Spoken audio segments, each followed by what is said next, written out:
Assalamualaikum warahmatullahi wabarakatuh. Perkenalkan, nama saya Tobi. Kali ini saya akan membuat video pengimbasan guru belajar seri asesmen kompetensi minimum untuk tingkat SMP. 3 tahapan guru belajar seri AKM. Yang pertama adalah orientasi, BIMTEK, dan pengimbasan. Yang pertama adalah orientasi. Orientasi ini bertujuan untuk menjawab berbagai persoalan guru dalam menghadapi asesmen kompetensi minimum. Di antaranya adalah berkembangnya miskonsepsi tentang asesmen nasional. 2. Adanya malpraktik pembelajaran dalam melakukan persiapan menghadapi asesmen nasional. 3. Guru belum mengetahui cara membaca hasil asesmen nasional. 4. Guru belum memahami bagaimana menindaklanjuti asesmen nasional. Selanjutnya, kenapa asesmen nasional itu sangat penting? Asesmen nasional perlu dilakukan untuk meningkatkan mutu pendidikan. Peningkatan mutu sistem pendidikan tidak hanya berorientasi pada pencapaian siswa dalam menguasai materi pembelajaran dan nilai ujian akhir, apapun sebutannya. Keberhasilan sistem pendidikan lebih difokuskan pada pencapaian kompetensi siswa yang meliputi pengetahuan, keterampilan, dan sikap. Latar belakang dan kebijakan asesmen nasional. Tentu dari hasil penelitian nanti Bapak Ibu bisa membaca. Menanggapi kondisi tersebut, reformasi asesmen diperlukan guna mendorong peningkatan kualitas pembelajaran, pemetaan, mutu pendidikan secara menyeluruh dibutuhkan. Untuk itu pada tahun 2021 mendatang, asesmen nasional akan resmi diterapkan oleh Kementerian Pendidikan dan Kebudayaan, dan ujian nasional sudah tidak lagi diberlakukan. Kebijakan ini ditetapkan berdasarkan hasil koordinasi Kementerian Pendidikan dan Kebudayaan dengan sejumlah dinas dan lembaga terkait. Kecakapan hidup abad 21 dan profil karakter pelajar Pancasila. Bagaimana cara mengukur kompetensi tersebut? Dengan menggunakan asesmen nasional jawabannya. Di dalam asesmen nasional tentu terdapat karakter pelajar Pancasila. Di dalamnya nanti Bapak Ibu bisa melihat bagaimana karakter pelajar Pancasila. Terdapat 6. Yang pertama adalah beriman dan bertakwa kepada Tuhan Yang Maha Esa serta berakhlakul mulia. 2. Berkebinekaan global. 3. Mandiri, bernalar kritis. 5. Kreatif, dan 6. Gotong royong. Kecakapan hidup abad 21 dan profil karakter pelajar Pancasila bisa dilihat dari gambar yang telah disediakan. Ada gambar bergotong royong, berkebinekaan global, kreatif, beriman bertakwa kepada Tuhan Yang Maha Esa, mandiri, dan bernalar kritis. Penting bagi guru dan siswa untuk mengadopsi proses pembelajaran yang berfokus pada pengembangan kompetensi. Karakter asesmen nasional dengan kecakapan abad 21 dan profil pelajar Pancasila juga bisa dilihat dari bagan kompetensi siswa.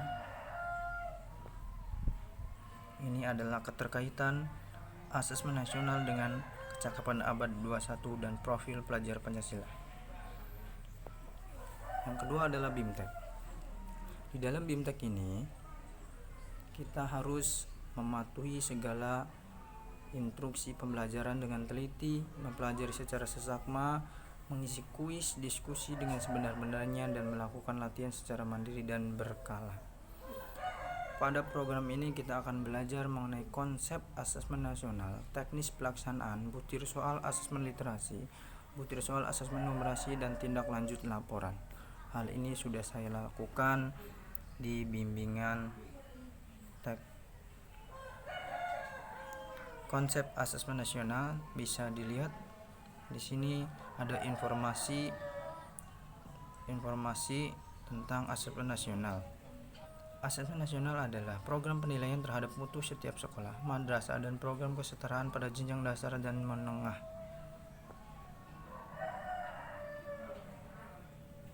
Tujuan dan manfaat asesmen nasional. Tujuannya itu memiliki beberapa. Yang pertama adalah asesmen nasional menghasilkan informasi untuk memantau perkembangan mutu dari waktu ke waktu, kesenjangan antar bagian di dalam sistem pendidikan, Asesmen nasional bertujuan untuk menunjukkan apa yang seharusnya menjadi tujuan utama sekolah. 3. Asesmen nasional juga memberi gambaran tentang karakteristik esensial sebuah sekolah yang efektif. Ini adalah gambaran manfaat asesmen nasional, potret kualitas pembelajaran, umpan balik peningkatan kualitas, dasar untuk penyusunan program. Ini adalah perbandingan asesmen nasional dengan bisa dilihat dari tabel kriteria pembanding asesmen nasional dan ujian nasionalnya. Kriteria pembandingnya adalah tujuan pelaksanaan, jenjang penilaian, level siswa, subjek siswa, model sasaran pendidikan, dan metode penilaian. Bapak Ibu nanti bisa dilihat dari Guru Belajar seri asesmen kompetensi nasional. Membandingkan asesmen dengan ujian nasional. Ini ada beberapa penjelasan poin-poin pembeda asesmen nasional dan ujian nasional. Asesmen nasional bukan pengganti ujian nasional. Asesmen nasional lebih memberikan gambaran yang lebih utuh dan luas mengenai mutu pendidikan, bukan hanya secara kognitif namun juga karakter dan iklim belajar. Evaluasi ujian nasional bisa dilihat beberapa poin evaluasi berikut ini. 1. Butir-butir soal UN hanya mengukur kemampuan kognitif siswa, sehingga input dan proses pembelajaran kurang dapat tergambarkan dengan baik. 2. UN kurang dapat dimanfaatkan guru untuk memperbaiki pembelajaran pada subjek siswa yang sama. 3. UN kurang optimal sebagai alat untuk mengevaluasi mutu pendidikan secara nasional. Petunjuk dan teknis pelaksanaan asesmen nasional. Asesmen nasional itu nanti ada AKM, survei karakter, survei lingkungan belajar, asesmen literasi membaca, memahami, menggunakan, mengevaluasi, merefleksi. Survei karakter, asesmen numerasi, memahami, mengapresiasi, dan bernalar. Survei lingkungan belajar. Ini adalah beberapa petunjuk pelaksanaan asesmen nasional.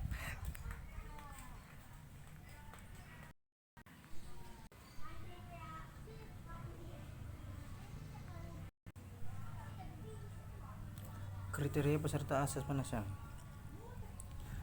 Bisa dijelaskan kriteria peserta asesmen nasional adalah seluruh satuan pendidikan, tidak semua murid, pemilihan sampel secara acak, diambil dari kelas 5, 8, 11, kelas tengah. Setiap peserta mengerjakan tes literasi, membaca, numerasi, survei karakter, dan survei lingkungan belajar. Ruang butir soal asesmen nasional. Bentuk soal asesmen nasional terdiri dari pilihan ganda kompleks dan menjodohkan serta isian singkat dan uraian. Konsep literasi membaca. Komponen AKM literasi membaca. Mengenal AKM literasi membaca. Literasi membaca tidak hanya mengukur topik atau konten tertentu, tetapi berbagai konten. Menganalisis tahap asesmen literasi membaca tingkat SMP. Pada level pembelajaran 1 untuk kelas 7 dan 8, pada level pembelajaran 2 untuk kelas 9 dan kelas 10. Jadi levelnya itu berbeda. Untuk kelas 7 dan 8 itu adalah level pembelajaran 1, untuk kelas 9 dan 10 itu level pembelajaran 2. Konsep numerasi yaitu bilangan, pengukuran dan geometri, data dan ketidakpastian, 4 aljabar. Komponennya bisa dilihat dari komponen AKM numerasi. Menganalisis tahap asesmen numerasi tingkat SMP. Pada level pelajaran 1 untuk kelas 8 terdapat 3 konten yang dipelajari, yakni bilangan, geometri dan pengukuran, aljabar, serta data ketidakpastian. Tindak lanjut, laporan hasil asesmen mengidentifikasi 4 kategori tingkat penguasaan kompetensi. Bisa dilihat literasi dan numerasi pada tabel ini. Menjelaskan perbedaan pembelajaran berbasis kompetensi dengan berbasis konten. Kompetensi daring sebagai kemampuan untuk melakukan sesuatu dengan baik.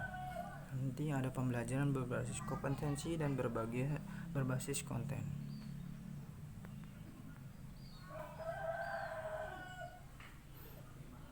Bisa dilihat berbasis kompetensi dan berbasis konten. analisis kategori penguasaan kompetensi untuk tindak lanjut pembelajaran. Bisa dilihat nanti di dalam tabel yang sudah tergambarkan. Jadi ada tahap penguasaan, silakan dibaca, nanti ada intervensi khusus, dasar, cakap, mahir. Merekomendasikan strategi pembelajaran berdasarkan hasil laporan asesmen kompetensi minimum. Segitiga belajar, kurikulum, asesmen, dan pembelajaran. Bisa dilihat dalam segitiga ini asesmen itu berada di dalam di atas pembelajaran dan kurikulum. Tentu segitiga ini tidak terlepas. Kurikulum itu seperangkat kompetensi, ini dijelaskan di sini. Pembelajaran serta asesmen adalah proses mengumpulkan, menganalisis, dan melaporkan sejumlah informasi. Terima kasih Bapak Ibu, ini adalah video pengibasan yang saya buat.